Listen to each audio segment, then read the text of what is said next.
let's see, waveguides and slim optic. Lumus is far and away got the best image quality of any see-through optics. They have fairly good transparency, among the best of any waveguide.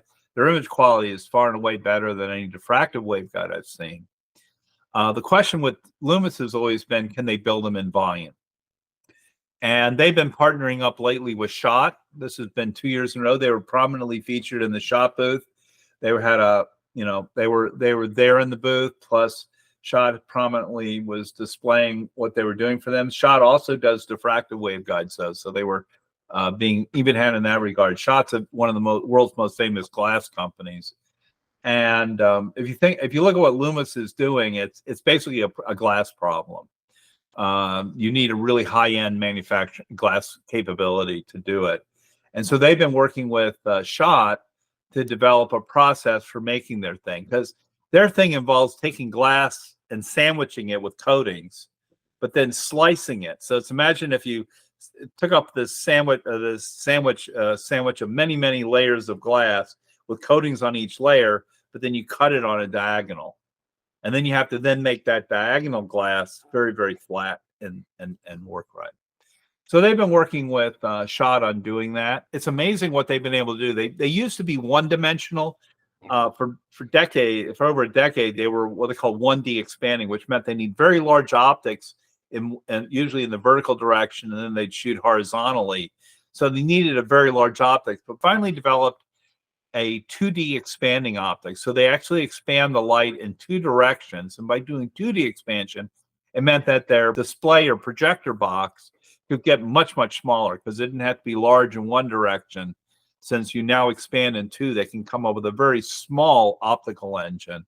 And so they're glad, I mean, they're actually able to get to a glasses form factor with 50 degrees, but these are glasses only. These don't have your slam. They don't have other things. They don't have the battery, it's a cable out the back kind of thing. So you don't have your battery, you don't have your processing and whatnot. So to get to a glasses form factor of 50 degrees, even with their technology, you are looking at something that are glasses, but not with processing. You'd still have to have everything else off.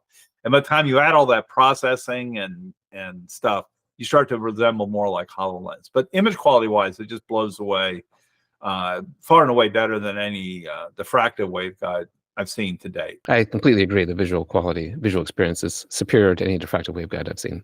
Yeah. Now, important to note, and I always say this with respect to HoloLens, I said, HoloLens found a market with some companies. There were factory floors that were serious about using HoloLens, particularly the HoloLens 2. And I always said, well, if the HoloLens 2 was selling to anybody, it was clear that image quality wasn't important, because HoloLens had the worst image quality for its day of about any technology I've ever seen. The image quality was horrible. It had pretty good slam, had halfway decent, recognition and stuff like that, but it was terrible image quality, just absolutely horrible. And it was using laser beam scanning, which is something I've never been. As a display device, I think it's just an abysmal display device. But they did find some market for it. And so one thing that everybody in the market should understand is that image quality is not always the most important thing. There are other factors that could be just as important. There are other factors. A lot of times you don't need to see a pretty picture. People are not with see-through glasses looking at movies. They are trying to get a job done, get a task done. They only need the image quality to be good enough to get that task done. Fourier is a company that I think another Israeli company. A lot of interesting technology coming out of Israel. They're working on a way of doing a Metasurface for reflection. So what they're trying to do is do a projector in the corner of the glasses in the temples, and then project down to something. Now, if you don't have a surface, some kind of, oftentimes they're holographic devices, they're using Metasurfaces. But if you don't have something there special, the light will then bounce and hit your nose. It's not going to go to your eye. If you just kind of follow a typical piece of glass, it would bounce into your nose. That's why companies like, if we go back up to every site, they were having to canter things. They were having to put their projectors in strange positions to try to get it to where the light could bounce back into the eye. Here, what you do is you use a Metasurface to reflect it into the eyes. I don't know a lot about it yet, but they're claiming, they're making reasonable claims. There are a lot of people who would love to be able to project from the temple. The theory, now the issue then becomes, will these behave like holograms? Because typically when you put HOEs out here, you can't help but affect light coming from a wrong direction. Wrong being not what they designed the light to come from this corner into here. So their design is done that way. But what happens if light comes from some other angle, from above, below, left, or right, or whatnot?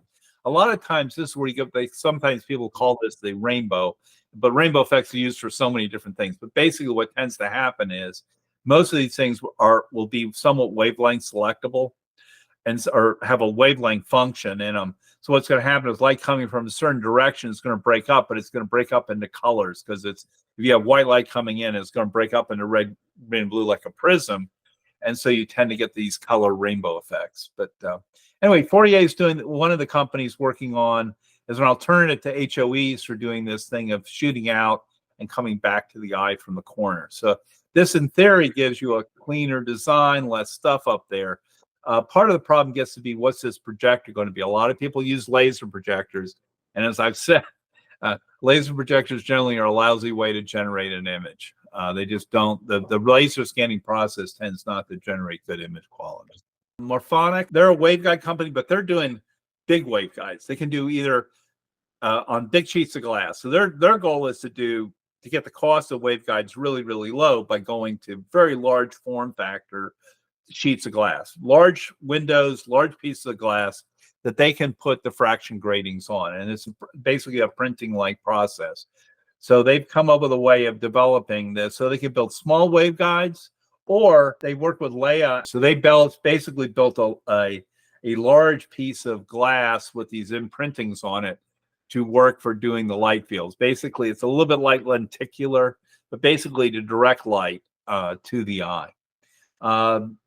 So here you get a glasses-free 3D experience. That's the idea. Right. Leia's the one doing the glasses-free 3D.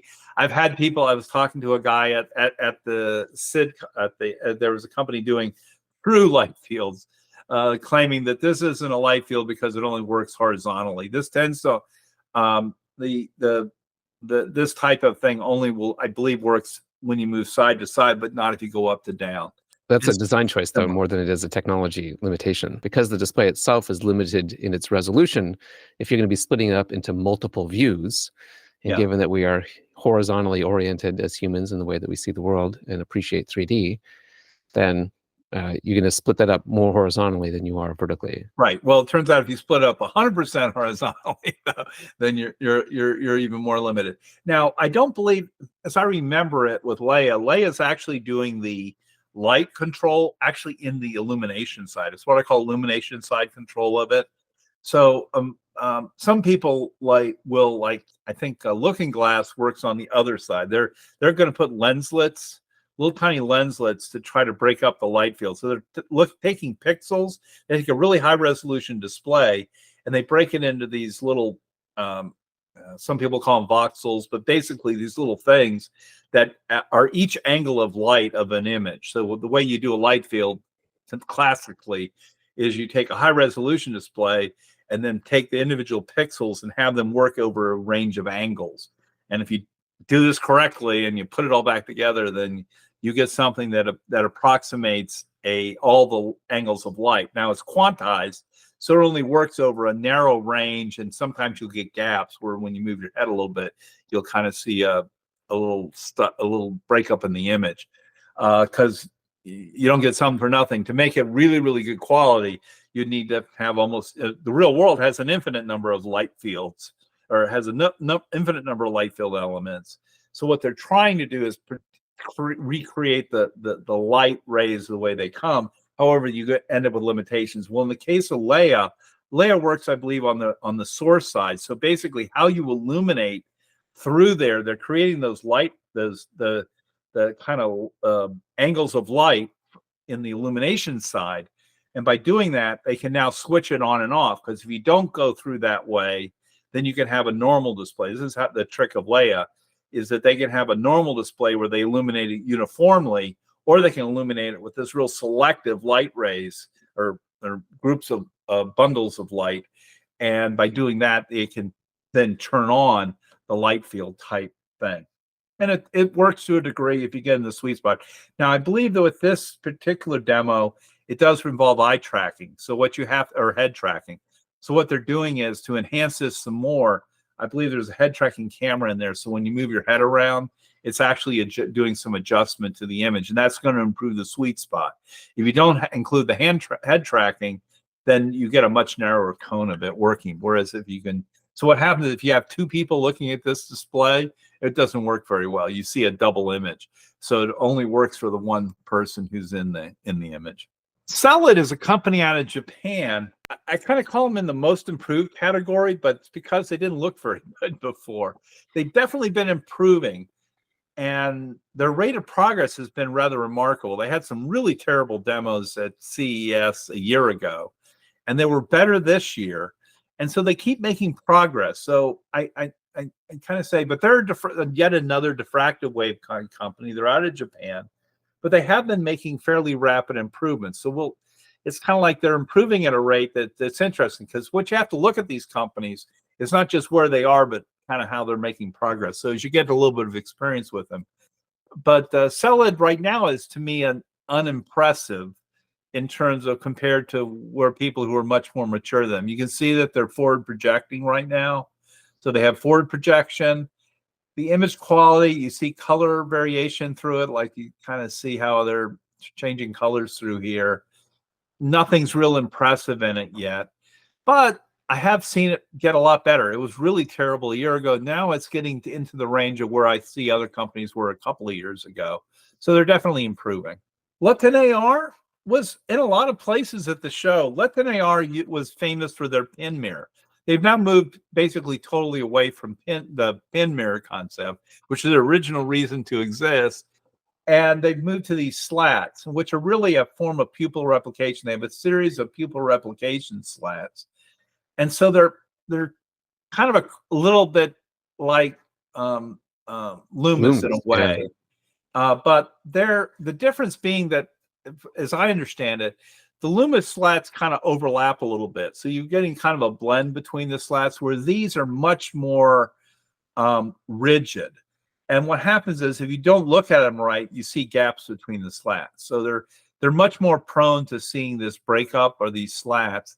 Also, when you look through them, they're not perfect yet. Now, they are working on other improvements. They've been continuously improving as well. Like I say, I was not particularly impressed with their original pin mirrors, because you kind of see these like a series of spotlights. You kind of see the image would be like a bunch of circles. You'd see the image, but in little circles. And then when you looked at the real world, you would lose the diffraction from those little circles would cause problems. So they are working on some technologies that might eliminate, particularly the diffraction of the real world. But the view of the real world is still not perfect with any of the prototypes. Nothing I've looked through with them. But they are making progress. As I said, they were in the Nemo booth, and they were in Sharp's booth. Sharp was bought by Foxconn a number of years ago. So that they got, they're getting some interest from some people. So I did see them around the floor a bit. And there was also a company in their booth, Georgian, the company called Georgian out of Korea, is also developing glasses with them. So I saw 3 different companies standing up to use it. It's still, to me, not ready for prime time, but they're making progress. Once again, it's kind of like another one of these guys who keeps improving their technology. Tooz is a company that they call it a waveguide. Some people call it a freeform optics. It's kind of a cross between it. They don't do the number of bounces. When I tend to think of a waveguide, I think of highly collimated light and rattling down, maybe making hundreds of little bounces through a very thin piece of glass. They are TIRing. They are using total internal reflection, but they only bounce a few times, and then they have what we call a Fresnel mirror, a series of slats mirror. So in some ways, not hugely different from LetinAR. It's kind of like you're kind of seeing this progression from Lumus is doing a full-up waveguide with pupil replication to in between that with LetinAR, and then you get to Tooz, which is just doing mirrors here. They don't have to be 100% coated, but they make no pretense with this mirror that you would look through it. This mirror is usually just out of your normal field of view, so it's monocular, and you tend to look only in one direction through it. Tooz is a spinoff of the very big company called Zeiss.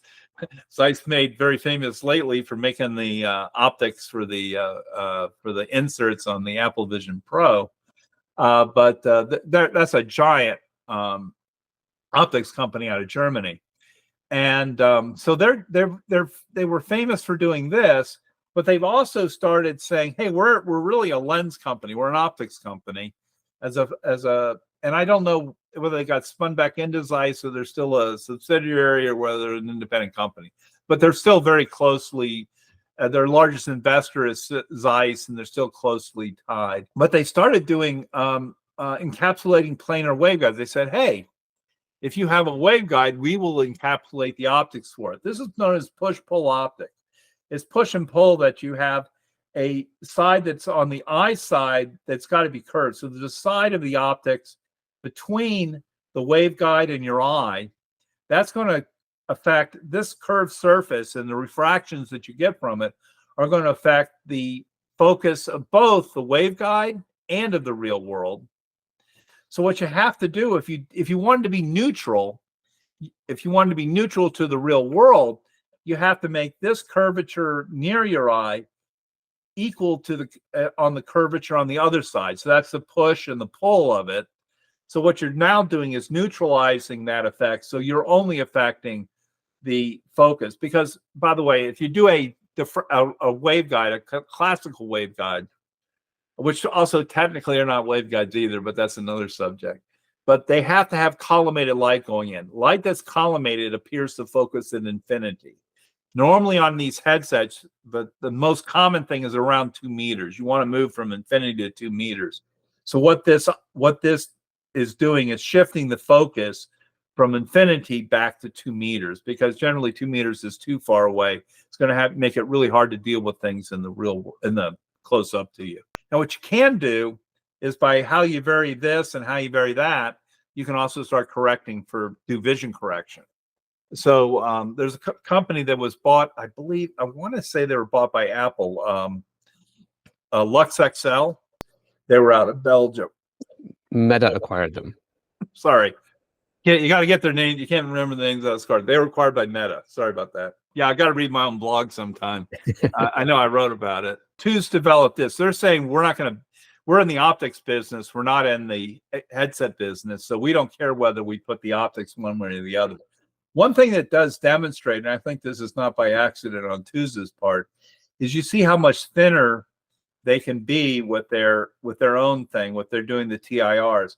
One of the problems you have with encapsulating a flat with the curved optics, so these are both in theory correcting the same, but by putting a curved optics in there, you see that because the optics is curved, you can only make this thing so thin. So the thickness has to be bigger when you trying to encapsulate a flat between two curves. You have to make you have to add thickness to the whole optics. So that's a point that's made here. And so Tooz, to be clear, Tooz is not making the push-pull design. They're doing both. Oh, they're doing both. That's the important point here, is they are actually open for business to do both their own design, and they said we will also do this for other companies. So they're basically getting into the business of saying, if you got a 3D optics thing, we can encapsulate your waveguide. So they're doing both of these now. Got it. And they were showing both in the booth. I think that's that one right there. Yeah, so see there, that's right in their booth, planar waveguide. But thanks for making that clarification. Here's an interesting company, another one on kind of this is another one of these I'll call freeform, but Oorym is another Israeli outfit. They're between it's kind of between a waveguide and a freeform. They do a lot of bounces, but not necessarily as many bounces as a waveguide. The founder of Oorym was the former founder of Lumus. He left Lumus quite a few years ago now and founded his own little small outfit. They've been making slow progress. They've also developed a heads-up display that they're looking at for like airplane and other stuff use, but they're working on it. They've also got kind of a heads-up display that they're working on. But one of their things is it's very optically efficient. They're also using these, they can use a Fresnel lens type reflector. They could use some other things, but to make it reasonably thin, they use these Fresnel lens reflectors. But basically they have this way of generating a fairly flat, it's thinner, it's a little thicker than some other waveguides, but a lot thinner than most other freeform optics. And they have a way of generating an image that way. So it's using, what they can get is very good efficiency though. This thing can be like 80%.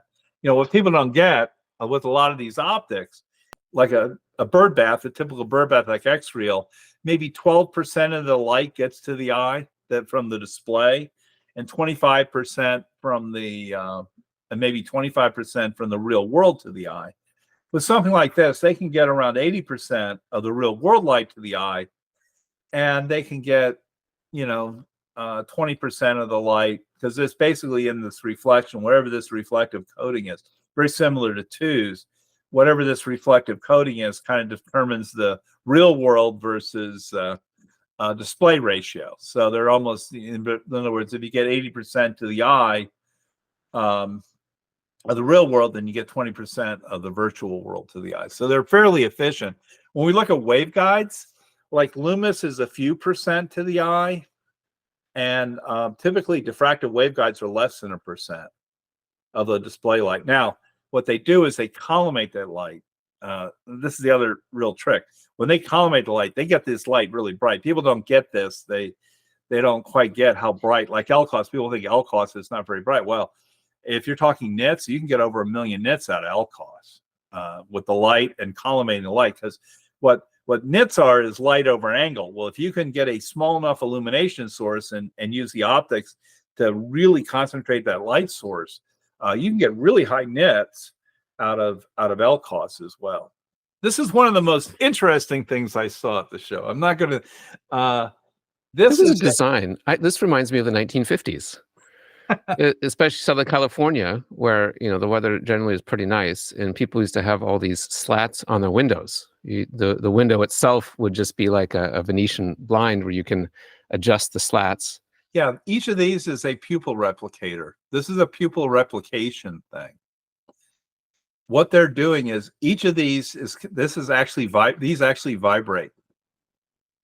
Each of these little Venetians vibrates at a fairly high speed, and they're planning on having effectively a bar scanner, a bar display.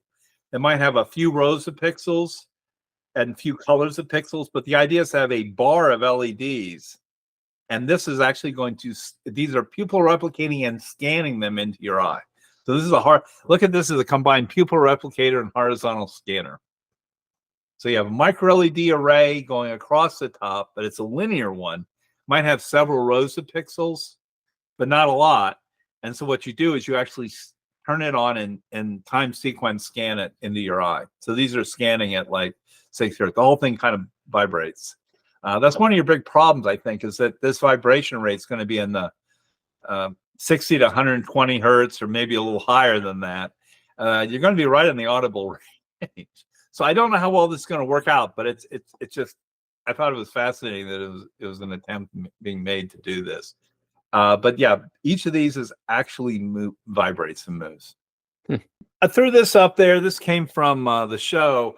We talk a lot about pancakes, and I've just thrown this in with some other stuff in this. We're going to get into a little bit into pancake optics and all.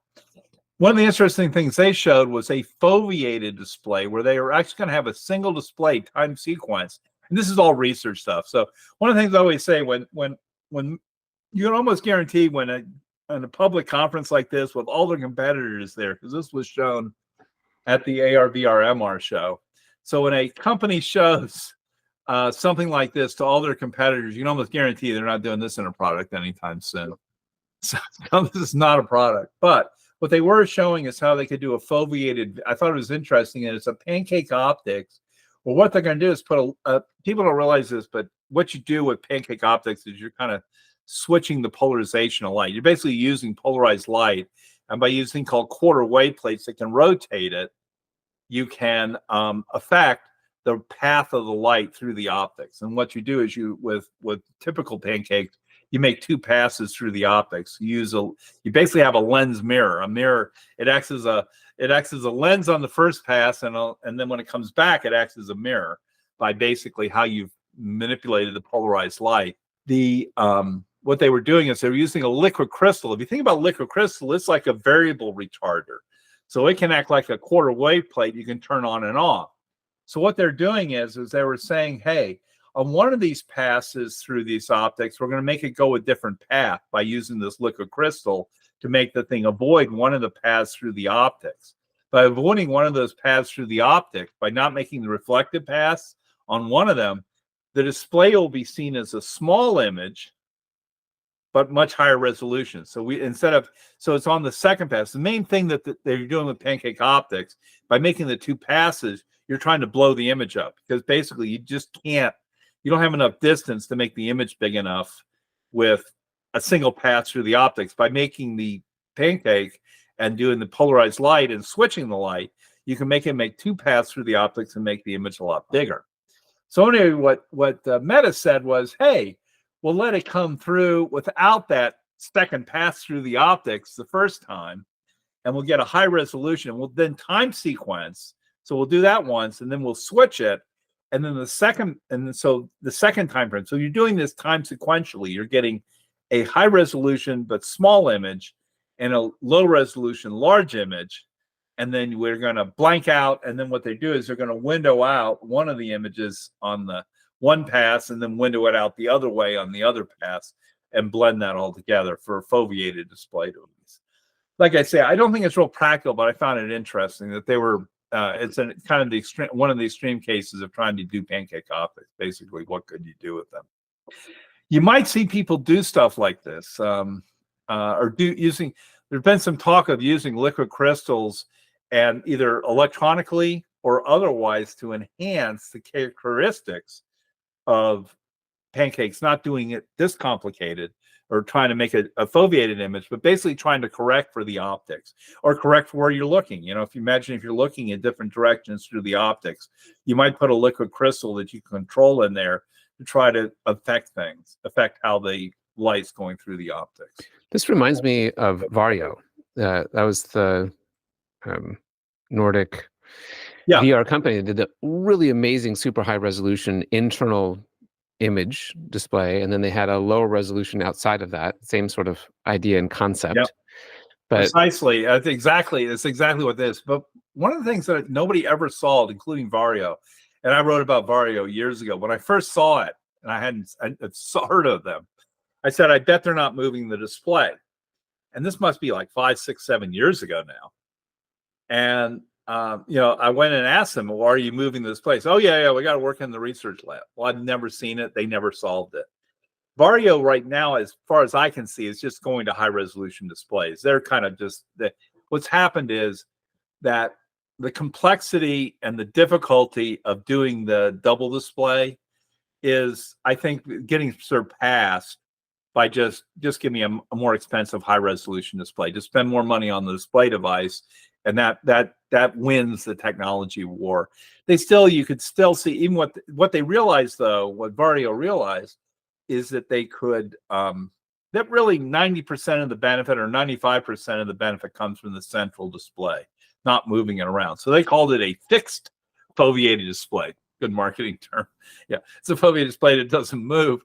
The problem is, I don't know anybody who's ever saw, and there was another company called EyeSight, I think it was, that they were working on this too, a similar thing, but they were trying to move the display around. Moving the display around is a non-trivial problem because you're getting into human perception and visual cortex, how the visual cortex works. And it's not clear to me yet that it may even be possible to move that display. I've never heard or seen of anybody successfully build a foveated display where the display is. This is not to be confused with foveated rendering like Apple's doing now. That foveated rendering is, yes, there are known issues with it, but it's a solvable problem. You can do it. I don't know if it's solvable to solve for for a foveated display, where the where you have a high resolution, low resolution display, and you move them without causing problems where you can't see them, the problems.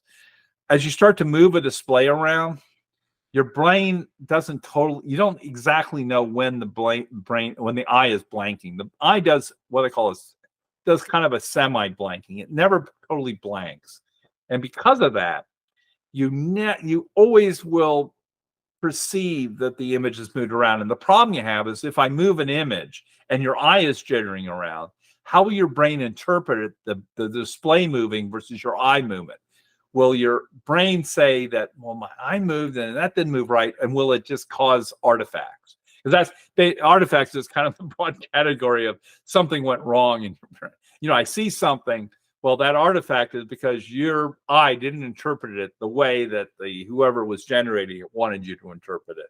We see this with color breakup. Like when you have field sequential color and you move your head around a lot, you'll sometimes see the colors break up. Most of the time it works, but if you move your head around in the right conditions, you'll see some color breakup. Well, that's an artifact. Well, I think here your problem is that I don't know that you know enough about the behavior of the eye to totally hide the fact that the display has moved around. Therefore, you end up with fixed foveated displays. It's solving those. People always talk about how they have they're 90% of the way there. Well, a lot of these problems are 90, 90, 90, meaning they get 90% of the way there for every 90% of the effort. And another 90% of the way will solve the 90% of the way will get them by spending another 90% of money and effort. They'll get to where they've got the last 10% to do. Some of these problems just are layered like that, where you're really just peeling an onion, and they don't realize how far away they are from the real finish line. It's chasing the pot of gold at the end of the rainbow. Every time you get to that next spot, the rainbow is moved. I just wanted to mention, this is something I threw up more or less for fun, but Meta was hiring. Meta had a booth at on the main floor where Meta Research was hiring people. So I thought I'd throw that up. That Meta, in spite of all the room, we know there's been a lot of layoffs in the industry, but Meta Research was still recruiting people at the show. Now I'm going to transition a bit here. Magically gave a presentation at the show, and I call it's a presentation on human factors. And I wanted to subtitle their presentation, "Everything Apple should know about human factors that they ignored." Because I thought it was kind of interesting. They were talking about because they talked a lot about they talked a lot about their data analysis, the human face, and how the problems. There've been a lot of fit problems with the Apple Vision Pro. One of the things they did in their presentation, they showed how different human faces are. This is showing you kind of the problem that Apple is having with the Apple Vision Pro on getting things to fit. And they talked a lot about human factors and how the face and all. And the problem you get into, and I wonder what percentile Apple is shooting for the Apple Vision Pro, because what we tend to talk about when you start looking at eye to lens, you see how the eye is different distances from the optics. You have the cheek profile, whether the eyes are very inset or the eyes are fairly close up to the front of the forehead and all. It also has a difference in angle, like the natural cant of the head is a little bit different in each one of those images. Yep. The size of the nose. Humans are different all around the world. I mean, Western noses tend to be more pointy. Asians tend to be more flat. Different nationalities and ethnic backgrounds and all have different shaped noses. And that has a big effect on where you get purchased, how far the head sticks out. And Apple just had a massive problem trying to solve this with what they were doing, with having all these face interfaces. And I think it's been only Apple could have gotten away with what they're doing. It's been I think a fail in a sense. You see a lot of reports, myself included. I ended up trading out interfaces because I was having trouble. I had to crank it so tight it almost cut the circulation of my head off in order for it to see my eyes. I finally got a thinner. Apple was nice enough to trade it out, even though it's a little bit out of the trade period. But I had to get a little bit thinner interface to the face just to so the tracking improved a bit. So they're having a lot of trouble there. One thing I like to point out, they actually showed this in their presentation. I noted that this is one of their early things, And I think this was the rig they used when they did a video, because when they did videos, this looks like very much like a birdbath architecture. ODG. House Design Group. Yep. And also a company called X-Reel. You may remember they were suing X-Reel. Early on, they sued Nreal. They were suing Nreal. I think Magic Leap sued Nreal. Magic Leap sued Nreal. And I think it was over, the fact that because Nreal is also doing a bird bath, because it was already old by then. It's like, well, I don't even think even this type of bird bath, I'm not even sure. ODG R9. ODG R9, whether they really invented. Well, they used it on the R6, by the way. They went R6. They actually I think R6 or the R6 they did it. The R7 was a different design. Then they went back to it for the R8 and the R9, the bird bath. But I don't know. I did a bird bath back in 1998. Now, it wasn't see-through, but we did a bird bath when I was at a company called Silicon Display back in 98. So I don't think this is like that they didn't invent the whole invention of the idea of doing a bird bath architecture is really old, like maybe back to the 60s. On one of their videos, they very deceptively said it was through Magic Leap optics, but they didn't say it was the optics that they were going to use in their headset.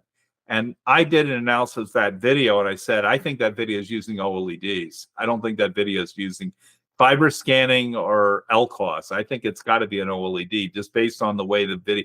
I was going frame by frame through it, and based on the artifacts I was seeing, it looked like it was an OLED. I have a feeling it might have been shot through a rig like this. It was shot through a bird bath, because the way it behaved in that video was much more like an OLED bird bath architecture than anything that it was nothing like what they actually came out with. The image that was in that video was totally unlike in all kinds of different aspects from the image that came out of the Magic Leap 1. This is one I don't believe in at all. This is in my, I have zero belief in this. They made a splash about a year ago. I saw it and I didn't believe it. And there's another. This is NewSight Reality. These guys have a Reality, transmissive display, as they call it. Yeah. Yeah. NewSight Reality. Yep. What they're doing. These are Mojo Visions. These are basically 9 Mojo Vision displays mounted on a piece of glass. So that's a Mojo Vision micro LED. I think green only, and it does work. In other words, if you hold this up to your eye, you will see an image in it. And it's a little bit like the pin light. It's some of the same physics, but basically you can almost think of these as pupil replicators, almost like on a pin mirror from LetinAR.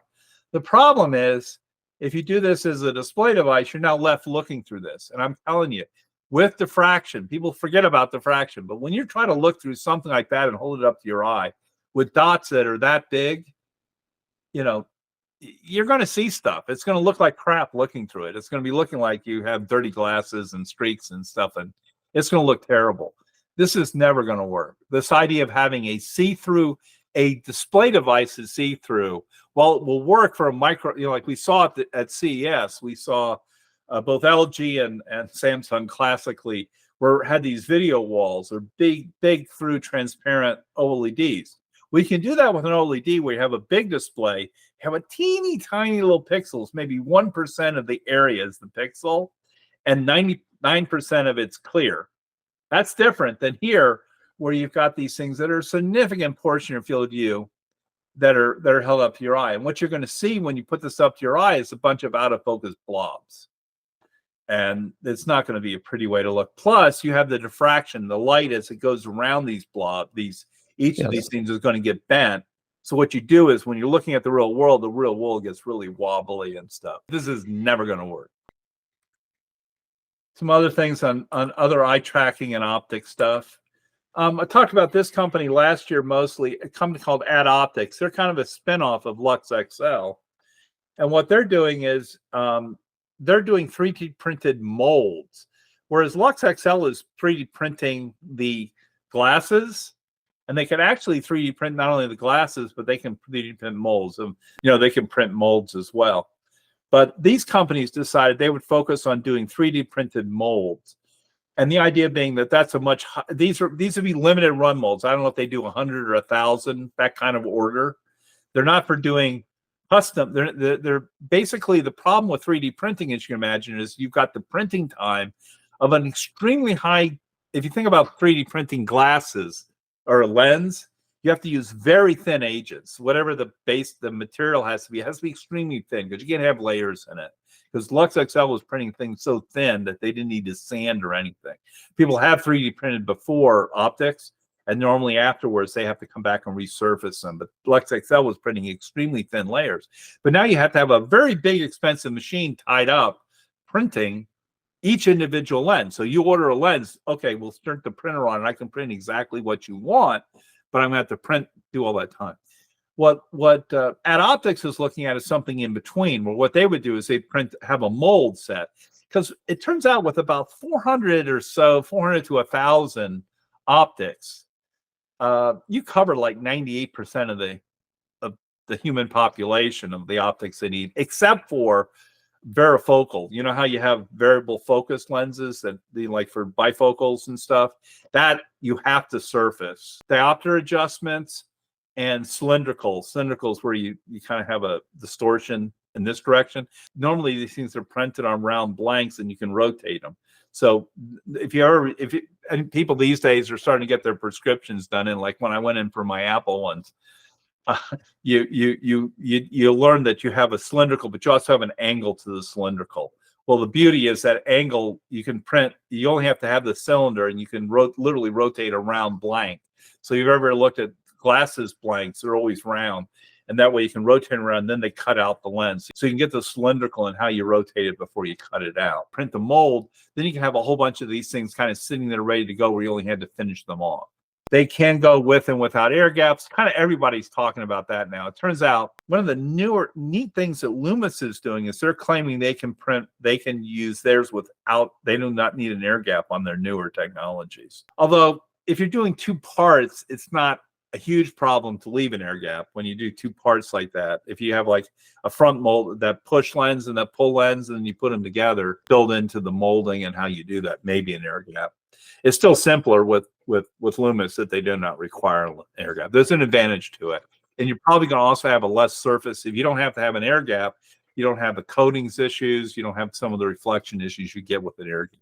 Tobii is doing two different things. There are almost two different things that are highly related. Tobii is most famous for their eye tracking technology. Tobii is building, what they want to do is build eye tracking into optics, right? So they're doing the eye tracking stuff. Well, they also got involved with, I think the company is called Electroglass. There's also a company called Metamaterials, but both of them did deals with Electroglass. Tobii bought up all the engineers, and I think they have the rights to the technology, whereas the manufacturing equipment went to Metamaterials, not to be confused with Meta, formerly Facebook. They use glass molds. So what they're doing is they're able to make they have two molds made out of glass, and they can once again rotate these things around and deal with cylindrical.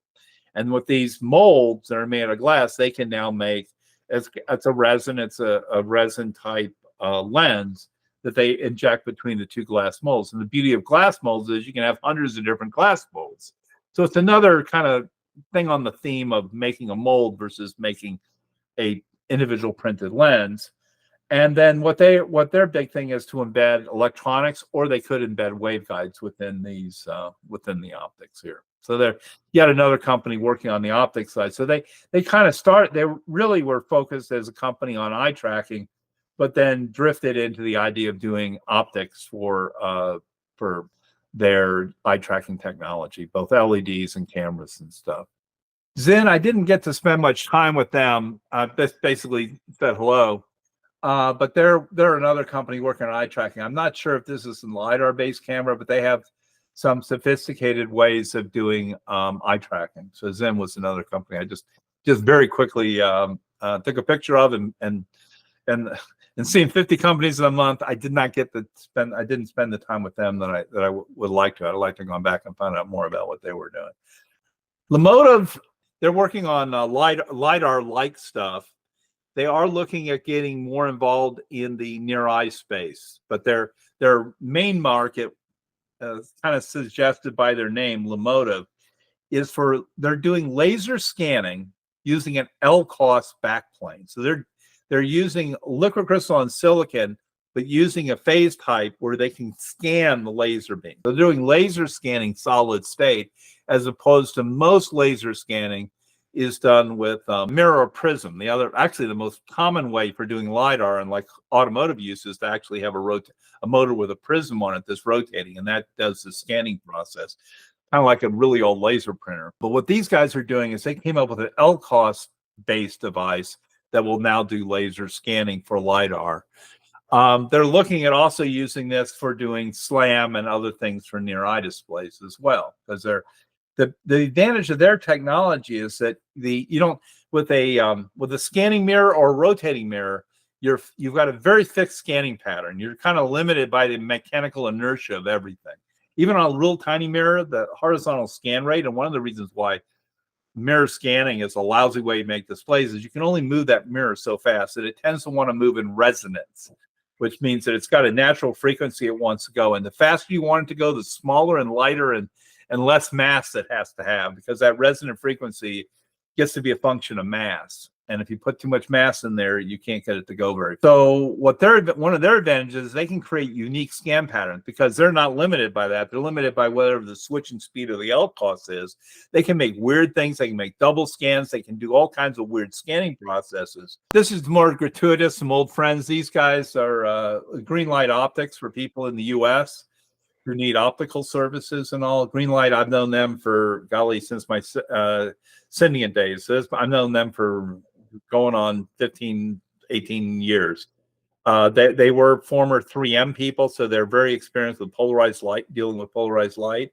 They do their own manufacturing in the United States, so if you're needing to prototype and stuff, they do that kind of stuff. So I like it. There's some old friends who've helped me out in the past, and they are a US-based company for some of the US startups and all. They're a kind of place you can go to get all kinds of weird optics, and they can actually build prototype optics and even, I believe, up through low volume manufacturing of it.